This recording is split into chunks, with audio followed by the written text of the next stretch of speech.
El gobierno reconoce que la extorsión es el único delito que no ha logrado contener y no solo no disminuye, crece, cambia, evoluciona de acuerdo a las necesidades de los mismos criminales. México es un país extorsionado.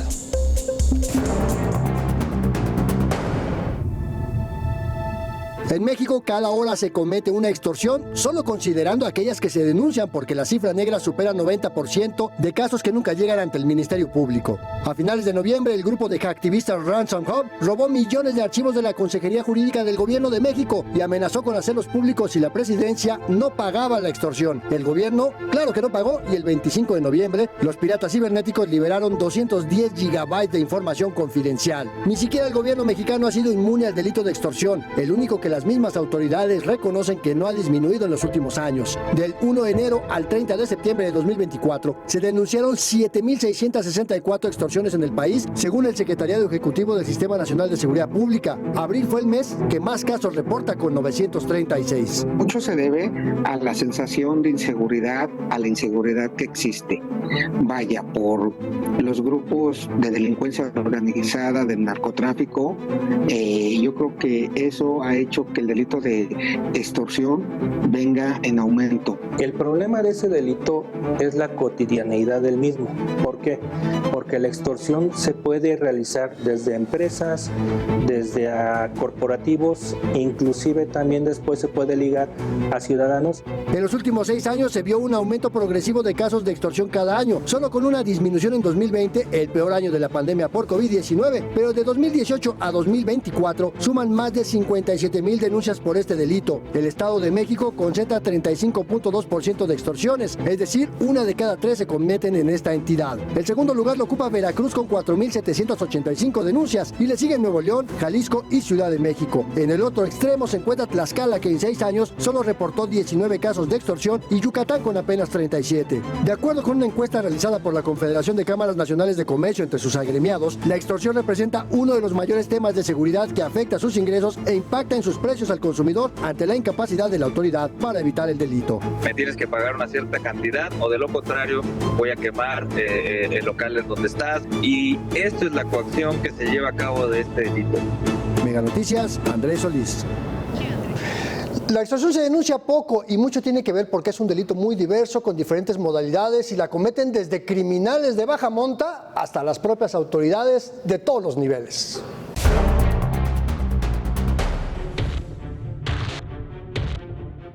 Si no pagas cuota, te parten tu puta madre y el gobierno bien, gracias.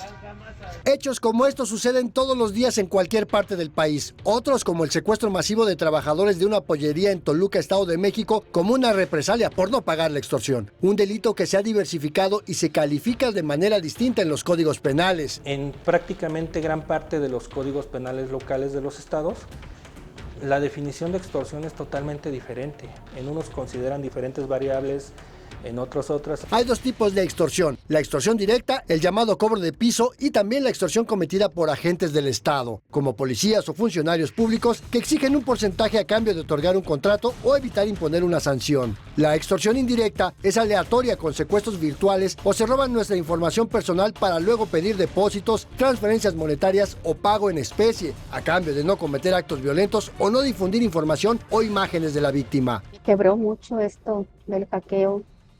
Y me quebró mucho porque pues aparentemente fue un hackeo desde mi correo electrónico.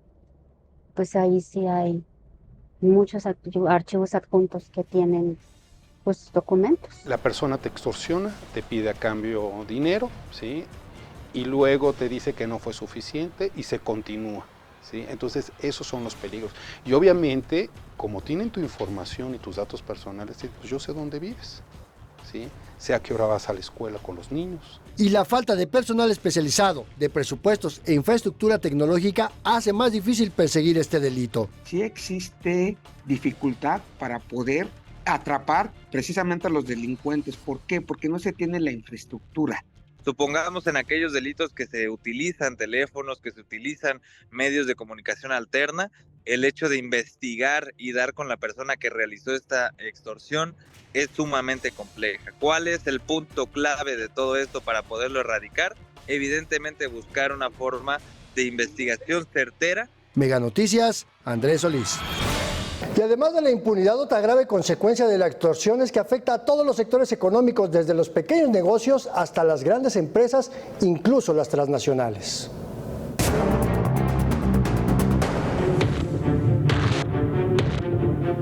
El Congreso mexicano aprobó ampliar el catálogo de delitos que ameritan prisión preventiva oficiosa, es decir, obligatoria mientras la persona acusada enfrenta su juicio.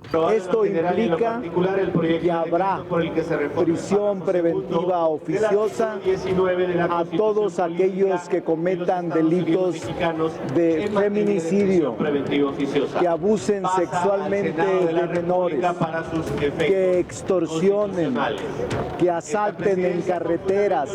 El delito de extorsión es el único delito de alto impacto que no disminuye y, por el contrario, afecta cada vez más la economía, tanto para los grandes negocios como para las familias. Mientras el Banco Interamericano de Desarrollo estima que el costo de la criminalidad en México representa 3.5% del Producto Interno Bruto, para la Asociación Mexicana de Pequeños Comerciantes, que agrupa 200 centros comerciales del país, el pago por extorsión llega a ser de 25% de sus ingresos totales. Por ejemplo, si nos vamos a municipios, si nos vamos a lugares donde la autoridad no llega, gran parte de estos negocios, de estas personas que son extorsionadas, pues ya consideran dentro de su plan de trabajo o en todo caso dentro de sus gastos del hogar el pago al grupo local o en todo caso a la persona que sin duda los va a extorsionar. Una encuesta de la Confederación de Cámaras Nacionales de Comercio, CONCANACO, reconoce a la extorsión como uno de los delitos que mayores pérdidas les genera, por encima del robo de mercancía o el asalto a sus instalaciones. El mapa de incidencia delictiva elaborado por la propia Confederación ubica al Estado de México en primer lugar con una tasa de incidencia de 20.06 casos por cada 100,000 habitantes. El segundo lugar lo ocupa Colima con 19.57 por cada 100,000 habitantes y le siguen Nuevo León, Guanajuato, Morelos e Hidalgo. Sin embargo, resulta difícil calcular el costo real porque en 90% de los casos no se denuncia y los montos exigidos a las víctimas varían lo mismo que el origen de la extorsión. La cifra negra obviamente es todo lo que no se denuncia, pero también, por ejemplo, dentro de la narrativa ciudadana hay muchas personas que son extorsionadas por sus vecinos, por gente que de alguna manera tiene algún pequeño nexo con algún minorista o crimen organizado. Mega Noticias, Andrés Solís. Para mayor información visite meganoticias.mx y síganos en nuestras redes sociodigitales.